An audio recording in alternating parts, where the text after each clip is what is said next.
दोस्तों 1999 जून का महीना खत्म होने को था। दिल्ली में सूरज आग बरसा रहा था और कारगिल में इंडियन आर्मी के वीर जवान पाकिस्तानी आर्मी बुरी तरह इंडियन आर्मी के हाथों धूल चाट रही थी। कारगिल के जमीन के साथ साथ डिप्लोमेटिक जमीन पर भी जोरों शोरों से लड़ाई जारी थी।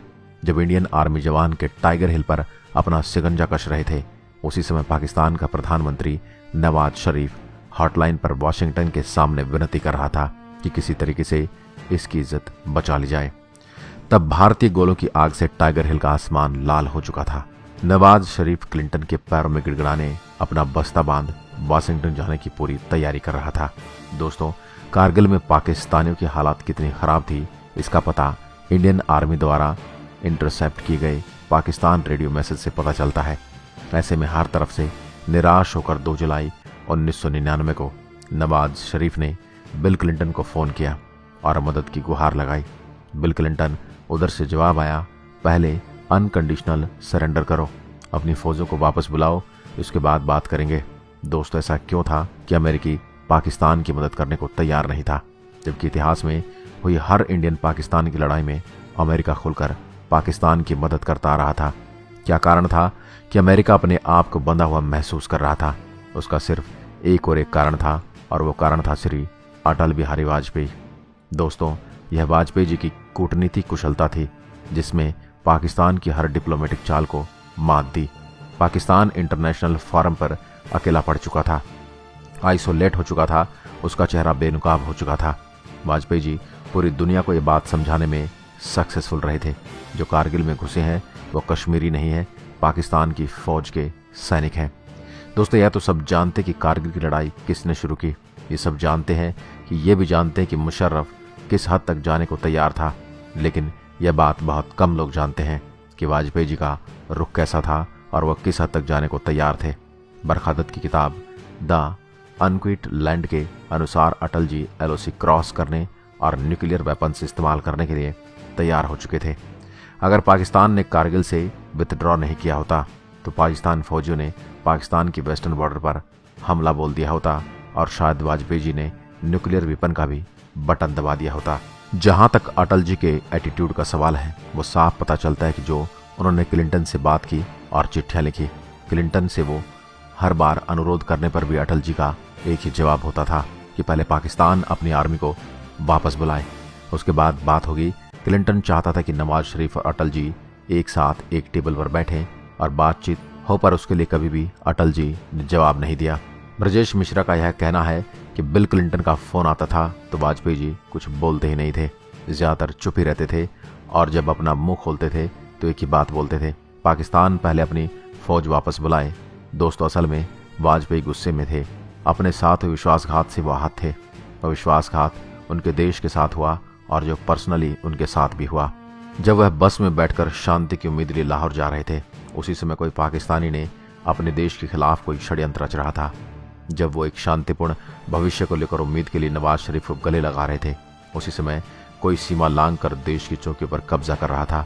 वाजपेयी जी आहत थे और वो किसी भी कीमत पर पाकिस्तान पर विश्वास करने की गलती दोहराना नहीं चाहते थे। दोस्तों, उस टाइम पर बिल क्लिंटन के स्पेशल असिस्टेंट थे ब्रूस रिडल।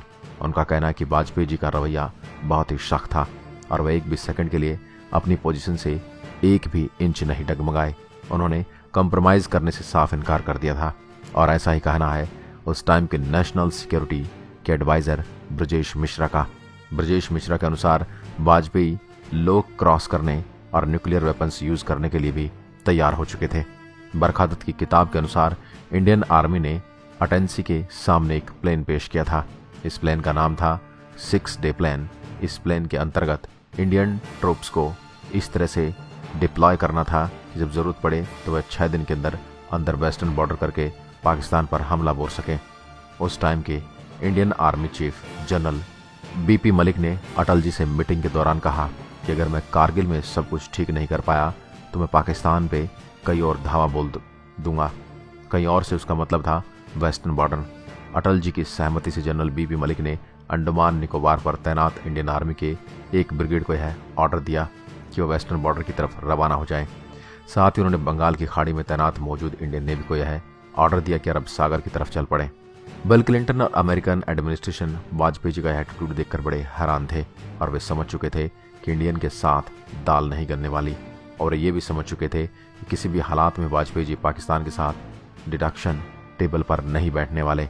क्लिंटन एडमिनिस्ट्रेशन को लिखे गए एक सीक्रेट खत में वाजपेयी जी लिखते हैं, आप परेशान मत होइए, हम अच्छे से जानते हैं कि इन पाकिस्तानियों से कैसे निपटना है। इस चिट्ठी को पढ़ अमेरिकन एडमिनिस्ट्रेशन में घबराहट एकदम बहुत ज़्यादा बढ़ गई थी और बिल क्लिंटन ने तुरंत यूएस सेंट्रल कमांड के कमांडर एंथनी जिनी को तुरंत पाकिस्तान के लिए रवाना कर दिया था। एंथनी जिनी पाकिस्तान पहुंचते ही सबसे पहले मुशर्रफ से मिले और जब वे मुशर्रफ से मिले तो मुशर्रफ बगलें झाँक रहे थे कि मुंह नहीं दिखा पा रहे थे। वो जिन्नी की आंखों में देखकर बात नहीं कर पा रहे थे। उनके पास कहने को कुछ नहीं था। उनके पास जिन्नी के किसी भी सवाल का जवाब नहीं था। वो जिन्नी के हर सवाल पर वही रटा रटाया राग रग रहे थे कि इंटरनेशनल कम्युनिटी और अमेरिका को कश्मीर के इशू पर ध्यान देना चाहिए, इंटरफेयर करना चाहिए, दखल देना चाहिए।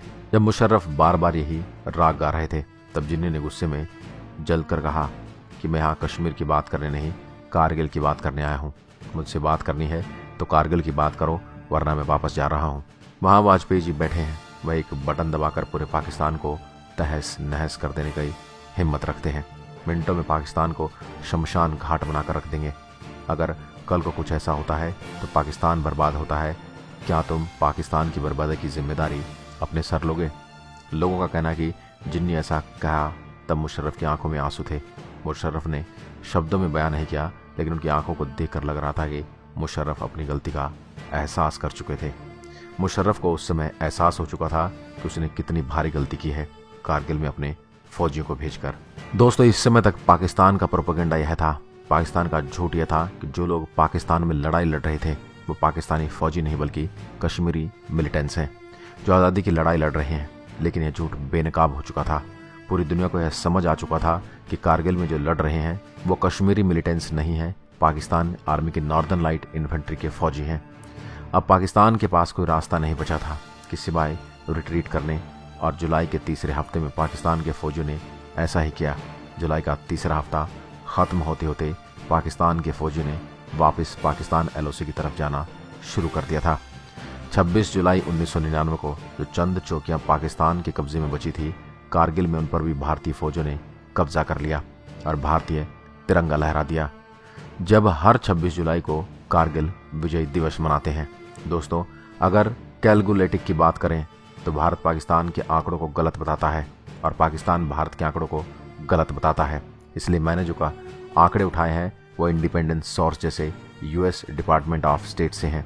यूएस डिपार्टमेंट ऑफ स्टेट के अनुसार भारत के जो सैनिक शहीद हुए 527 और पाकिस्तान के सैनिक जो मरे थे वो 700 से ऊपर थे। दोस्तों, यह 700 का मौत का आंकड़ा है जिस पर पाकिस्तान पर विवाद है। मुशर्रफ का कहना है कि पाकिस्तानी फौजी जो मरे 600 के आसपास थे, वहीं नवाज शरीफ का कहना है कि पाकिस्तानी फौज जो मरे हैं वो 4000 से ऊपर थे। अब यह नहीं पता कि किसकी बात सच है, किसकी बात झूठ है। मुझे तो नवाज शरीफ की बात ज़्यादा सच लगती है, क्योंकि पाकिस्तानी फौजियों की जो हालत हुई थी उससे तो यही लगता है कि पाकिस्तानी फौजी मरे। दोस्तों, आपको यह जानकर आश्चर्य होगा कि पाकिस्तानियों ने अपने फौजियों की लाश लेने से इनकार कर दिया था। दोस्तों, दुनिया के किसी भी देश का पहला उसूल यही होता है कि अपने फौजियों को घायल, जिंदा या जो मर चुके हैं उनको वापस अपने देश में लाया जाए और प्रॉपर ब्रियल दिया जाए। लेकिन पाकिस्तान इतना गिरा हुआ देश है, इतना जलील देश है कि उसने अपने सैनिकों की लाशें लेने से भी मना कर दिया, उनको पहचानने से भी इनकार कर दिया, जबकि इंडिया ने शिनाख्त कर दी थी। इंडिया को उनके आईडी कार्ड मिले थे। दोस्तों, वीर हमारे देश के जो वीर जवान शहीद हुए उसका आंकड़ा है 350 के आसपास। उनमें से कई वीर जवानों को मरणोपरांत पुरस्कारित भी किया गया। उनमें से कुछ का नाम है captain Vikram Batra, 13 JAK rifle Param Vir Chakra. इन्होंने यह नारा दिया था कि यह दिल मांगे more. Lieutenant Manoj Kumar Pandey, 11 Gorkha rifle Paramvir Rajesh Singh Adhikari, 18 grenadiers Mahavir Chakra. Captain Hanif Uddin, 11 Rajputana rifles Vir Chakra major Mariappan Sarvam, एक Bihar Vir Chakra squadron leader Ajay Ahuja. Indian air force Vir Chakra हवलदार चुन्नीलाल, 8 जैक वीर चक्र हवलदार चुन्नीलाल को 7 सेना मेडल फॉर ग्रेनेडियल भी दिया गया और साथ ही इनको अशोक वीर चक्र से भी सम्मानित किया गया। एस नायर सूबेदार। दोस्तों, यह कहानी थी कारगिल युद्ध की। आपको यह कहानी कैसी लगी हमें कमेंट में लिखकर जरूर बताइए। एक बार फिर मिलता हूँ एक और ऐसी ही वीडियो के साथ। तब तक के लिए नमस्कार, धन्यवाद।